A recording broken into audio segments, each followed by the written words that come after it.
Well, hello, everybody, and welcome back to another daily devotion. This devotion I'm preparing for Wednesday, March 30th of 2022, and we're going to be looking at the Gospel of Matthew, chapter 8, verses 23 to 27. And this will be up on YouTube a little bit in advance of that because I'm going to be gone on Monday through Wednesday of this week to Omaha for a conference. So looking forward to that. I'll be leaving in the morning. So let's take a look at this. This is Jesus stills the storm. And we had just got done talking about Jesus' would-be followers, that the foxes have holes and birds of the air have nests, but the Son of Man has nowhere to lay his head. And he also told them that you can't rush off to bury the dead. And remember, that means the dead it's a year-long process. So it's not that the father, he's waiting for his father to die, like I think some people try to make it into. I don't see that there. It's that his father has died a year ago and he needs to go and disarticulate the bones. And Jesus is saying, hey, let somebody else handle that. We need to go out and save souls. So let's get it going. So, because the dead bury their own dead. It's not the living bury the dead, it says there. You're not burying the living, I guess I should say. So, with that, let's jump right into verses 23 to 27. This is Jesus stilling the storm. And this story is in all three synoptics, almost verbatim, almost identical in all three of the synoptics. And when he got into the boat, his disciples followed him. A windstorm arose on the sea, so great that the boat was being swamped by the waves. But he was asleep. And they went and woke him up, saying, Lord, save us, we are perishing. And he said to them, Why are you afraid, you of little faith? Then he got up and rebuked the winds and the sea, and there was a dead calm.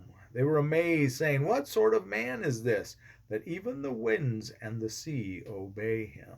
All right, of course, the point here is nature. It's very self is listening to this man, because this man is not a man, this man is God.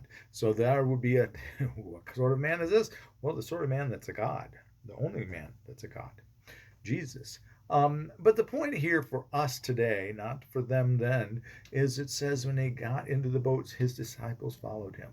They had signed on to be followers of Jesus. They got into the boat with him. They were going onto the ministry field, if you will, ministry sea.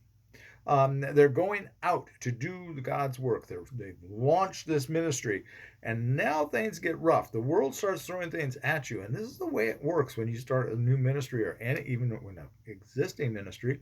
If you start doing good things, the world's going to come up against you, because guess what? The world doesn't want you to have God's way with it. So you're going to have the waves are going to be crashing into you. People are going to be saying all kinds of things about you, and culture is going to come after you, try to cancel you, cancel culture.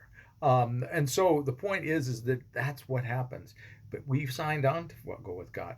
We signed on. We got into the boat with him. We followed him. And now all of a sudden we don't believe in him, that he will get us through this when there's just a little bit of a rough patch hits us. And it might even be a little bit of a rough patch. It might be a really rough patch. But yet we're afraid. Ye of little faith. God is amazed that we jump on board with him, and so soon are crying out, oh my gosh, we're going to die. We need to have faith. But at the same time, we need to call out to him when things get rough, because he will come and he will calm the storm. Sometimes it won't be a completely calm, as here, not a dead calm as what we have here, but calm it enough that we can get to the other side and we can ride it out, as they say. So that's what I've got for you today. I'm going to leave you there, and we will come back with verses 28 to 34 for Thursday's broadcast. All right? Have a very, very blessed day, and be a blessing to someone today. We'll see you all later. Bye-bye.